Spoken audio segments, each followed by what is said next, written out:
All right, 97.7 Outlaw Radio FM listeners, you already know what time it is. And right here, we actually have a living legend. We have a West Coast phenomenon. We got Dezzy Hollow right here, live on the line, man. How are you doing this evening? Yo, what's going on, man? I'm doing great, and I'm just happy to be able to connect with you guys. Hey, man, it's definitely an honor as well, man. I gotta say, I gotta love technology, man. Just the fact that we're out here on the East Coast of Canada, and we get to just chop it up with a phenomenal artist like yourself, all the way out there on the West Coast of California, man. Definitely an honor, man. Truly an international broadcast we got going on right here. Yeah, no, thank you guys. Thank you. I got much love for Canada and all the listeners and all the people that support the funk out there. I love it.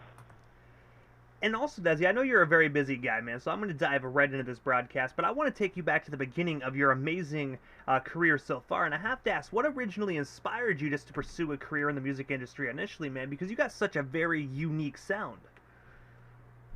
I think what really pushed me to further my career into music was I paired up with my label, my team, and I paired up with them probably a decade ago, and working with them, it was a lot easier to maneuver when you have a team and like-minded people behind you.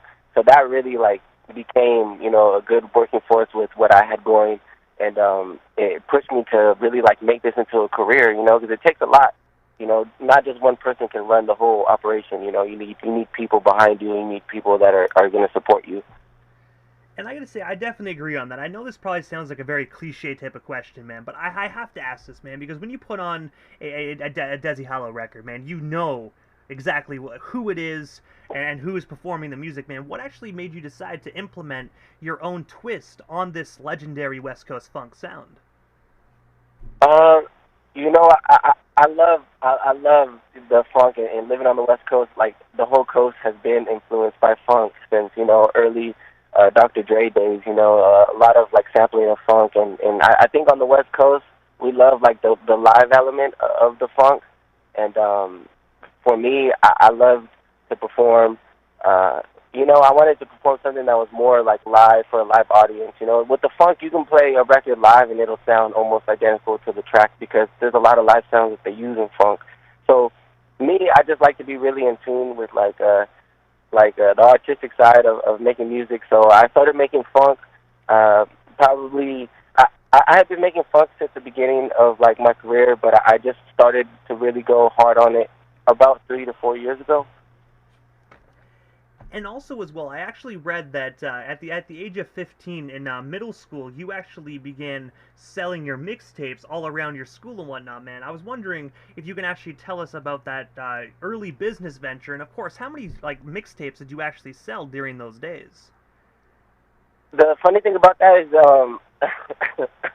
I had to press them myself, so I had to I had to use a computer to burn all the copies, and then I had to press them with the film over to make the cover, and then put it inside of a sleeve, and then wrap it. I had to pretty much do all of the production of it, even before I had to sell it. So I got to have my hand in the whole production of creating the music and kind of making it sell, So that also was a little bit of confidence in being able to sell CDs to people and people wanting to actually hear it. But this was before the internet, and this that's a crazy question because a lot of people don't get to feel what it's like to try to pass out CDs and do the footwork and be it's a different feel than online, And I gotta say as well, man, and also a lot of individuals at the age of 15, even if they are an inspiring artist, most individuals don't have that mentality to really actually be, selling CDs, kind of I would say out of the trunk, but in this situation out of the backpack, man. It's very, very unique to actually hear that, man. Yeah, because at that age, you're at an age where you're experiencing a lot and you're kind of figuring things out, and at that age, a lot of people are selling something. They're selling something at that age. That's when you start figuring things out. So for me, that's what I began selling with CDs. And I don't mean to press on this question, man, but the one last part, the one while we're on the topic of you just selling CDs at such a young age, I have to know, man. Did you actually just press them all up and sell them, or did you actually take orders on the CDs and then go home and press them? Because you said you did everything by hand and had to do everything yourself. So did you take orders, or just make a crap ton and then just fill your backpack up? At that age, you don't really like. At that age, it's really hard to comprehend like like the analytics of things. So I just started making them. I just started making them and hoping that I would be able to sell them. And that's like the art of it, and the art of like doing the whole like back in the days of CDs. It was, you know what I'm saying? You're working your hardest to sell the CDs because you have to like already recoup because you already like made the CDs. So you don't know what's gonna sell. It all depends on how good of a spokesman you are, I guess. And also, as well, on January 17th of 2014, you actually released the amazing 11-track album titled Exercising Power. I was wondering if you can actually just tell our listeners a story behind this earlier release project. And of course, is it actually still circulating the internet to be streamed or purchased today? The Exercising Power, I don't think that it's out anymore. I think we took that down. But that was an old one. That was an old joint. That was before I linked up with MadStrange, my label, and before I really like... before I really had my own sound, that was like the beginning of. I had been making music for a while, but that one was like the beginning of me taking it serious. But yeah, I remember that was a crazy release. I remember like I had a whole release party for it and everything. It's just crazy when you listen to that type of music. It brings me back to an era of my life because I feel like every project I put out is like a piece of me. But yeah, just thinking of that album, man, it brings up a lot of memories.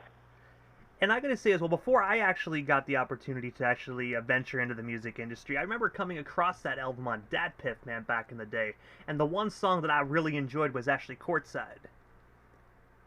Oh yeah, that one was like a whole long, like just bars, like just barred up, like just rap. Like that at that time, there was a thing to really be a statement in having bars and being able to rap in the era of like the rap battles. Like I was really into like the lyricism, back then. Now I guess like I'm still into the lyricism, more of like melodic, I would say. But back then it was just like there was no melody really; it was just all bars. And also, as well, as you mentioned throughout the interview, you are currently signed to the independent record label titled MadStrange. I was wondering if you can actually tell our listeners a story behind that record deal, and of course, how did you originally meet Andres and of course Daniel as well? Well, it was a funny way that I met them. I think that if you're like trying to put yourself in the right position, as much as you can, you'll run into the right people. But I met MadStrange like early on.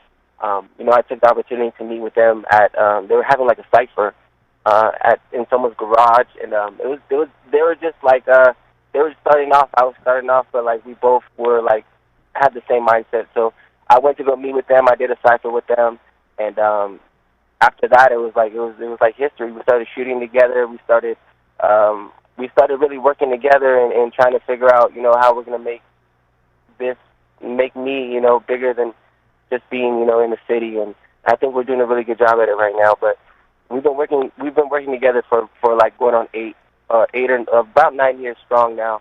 But yeah, I met them at a cipher. They invited me to, and we've just been working together. And I gotta say, I actually checked out the website, man, and you guys actually have a phenomenal clothing line connected to that label as well, man. So many phenomenal designs.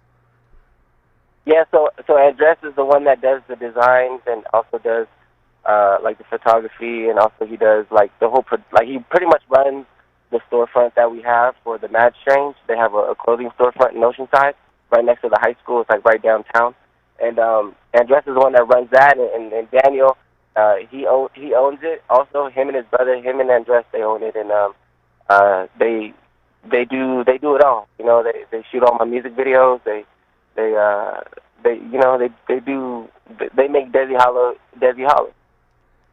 And also, you've been signed, like you mentioned, you've been signed to MadStrange for a course of 9 years, and I noticed as well that not too long ago, MadStrange actually got linked up with Empire as well on a distribution deal. I have to ask, how did that really change the outlook of your guys' label? Because getting someone like Empire involved, it must have really helped the streams and record sales.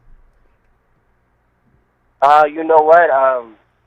It, I think that record labels, especially like whatever you sign for, is going to give you whatever you put into it, and it, whatever you make out of whatever contract you sign, you really like. For us, for instance, it didn't make our streams go up at all. It kind of like put us in like a little bit of a halt because like we were kind of like so picky about what project we were going to release with Empire, that like when we released it out, it didn't really do the numbers that we thought. But for the most part, signing or like signing with Empire was like a learning experience, and it was my first time, like getting with a bigger label. Me and MadStrange signed to Empire, and it was for about a project, and it was for a project that I did called Fireside. And it got me certified on Instagram, and it got me a couple connections, through some like parties, industry parties. I got some connections to them, and they gave me a media run. But for the most part, it didn't help my streams at all. But it did help with like learning the industry and learning, like the inside and out of the industry and how to maneuver. And also in 2017, you actually collaborated with fellow West Coast hip hop artist Mitchy Slick. I was wondering, how did yourself and Mitchy originally get connected? And of course, what was it like just being in the studio working alongside him? Because he's another phenomenal West Coast individual. When I worked with Mitchy, we had a storefront in Oceanside that was next to like the barbershop where he got his haircut. And he had heard of me, so he came into our store, and he reached out to me, and he had heard a song that I released called OE, and that was one of the first songs that kind of got me a buzz. But he had heard that, so he came to the store to meet me, and then from there, he did the introduction to EBT Boy, and then he did also another feature for me called Homies, and then another feature for me called Allegations, and then he also did Gangsta Party. But my relationship with Mitchy Slick is just pure, like, off of just like love, like he liked my style, and he wanted to meet me, so he came to Oceanside to meet me, and it's always been love with Mitchy. He's always shown me a lot of love, and I got nothing but respect for Mitchy because I've listened to his music since I was like 14, 15 when I started making music. And also on April 15th of 2022, you actually released the amazing 16-track album titled One Nation Under the Funk. I was wondering if you can actually tell our listeners a bit more about this most recently released album of yours. And of course, do you actually have any hard copies available to be purchased today? Yeah, so the One Nation Under the Funk is the latest project that I released. We made 200 physical copies that I think we're like almost done with, that we already have to re-up on, but we have them on our website, MadStrange.com. But the physical copies come with 4 extra songs on it that aren't on any other like streaming platform. So it has a little bit of a special feel to the project if you purchase the hard disc. But that project, I'm still shooting music videos for it. I'm working on trying to plan out a song on there called Backstroke. We're working on a music video for it. I just released No Percent with Sugar Free, the music video to it, off that project. And I'm still trying to like, wrap up these last couple songs for this project so I can put another one out. And I gotta say, the one song off that project that I really liked, man, is actually Shorty with Baby Bash and Little Rob, man. I definitely just love the vibe of that entire song, man. You three had such phenomenal chemistry, man, so I really do hope in the future the world gets to hear, just another song with you three together. Yeah, thank you. I'm actually planning a music video for that one as well. It's just hard matching the schedules with Baby Bash and Little Rob and having them fly out here to Oceanside because, majority of my videos are shot here in the hometown Oceanside. It's just home for me, and I'm excited, but that music video is going to come out before the end of the year, Shorty with Baby Bash and Little Rob.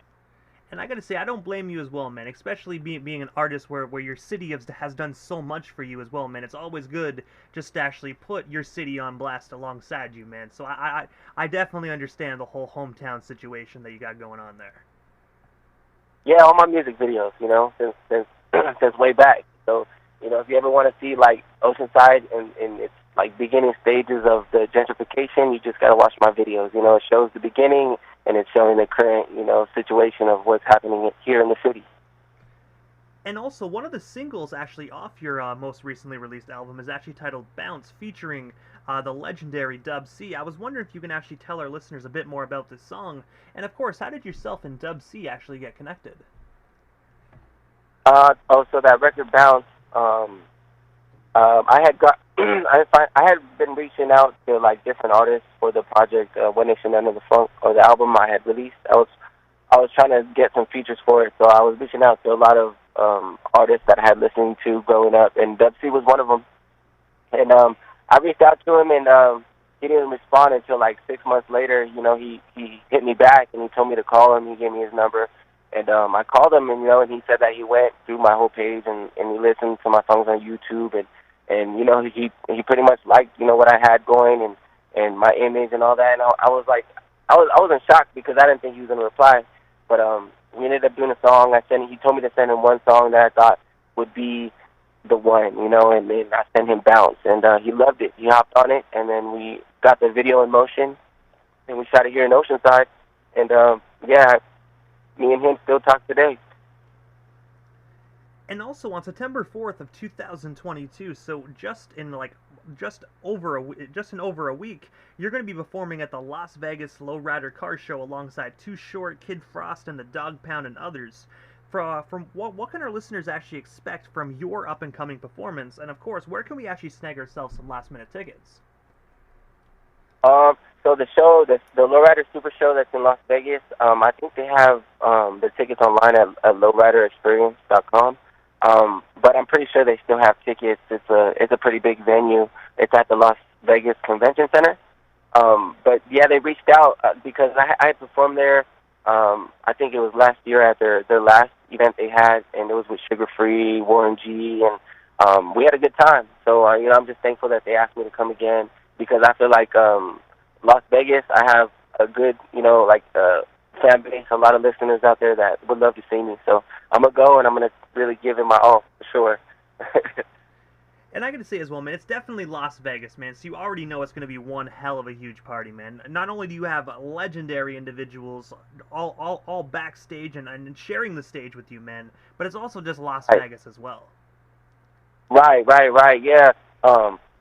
Being sharing the stage with Too Short and the Dog Pound, Kid Frost, like that's just crazy, you know, because those are all people that I grew up listening to, and I can't wait to meet them, you know. This is gonna be my first time meeting them.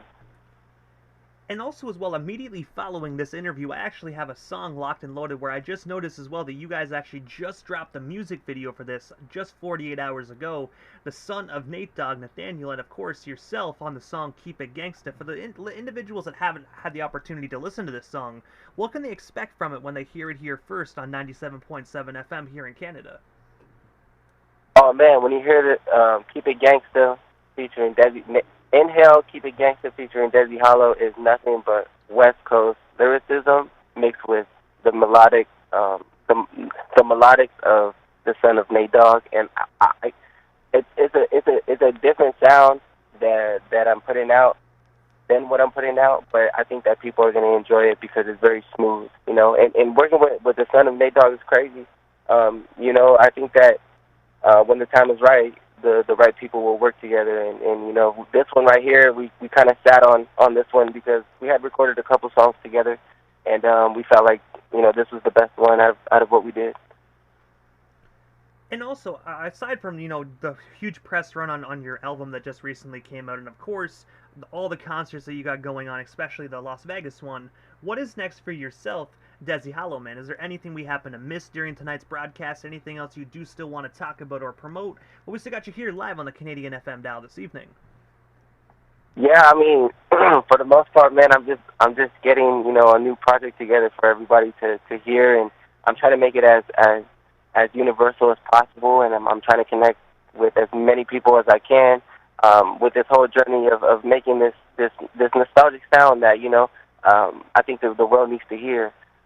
You know, I'm loving it, and I just appreciate everybody that's, you know, that's rocking with the funk, and you know, this is gonna be a process, but sooner or later, man, when I talk to you, the next time I talk to you, we're gonna have so much more to say. We're gonna have so much more experiences can share together. It's gonna be crazy, man. Yeah, I got to say, I'm definitely looking forward to that, man. I really do. But I know you're a talented individual and you put a lot of hard work in, man. So I can just imagine what you got cooking on the burner right now. Yeah, no, you know, and the thing about it is being patient and waiting for your time, and that's what I'm doing, you know. And at the same time, you got to work hard, you know. You got to work hard and never give up. So that's what I'm doing, man. And I got nothing but love to everybody that's rocking with it, especially Canada, man. Man, I got to come out there soon. I've never been.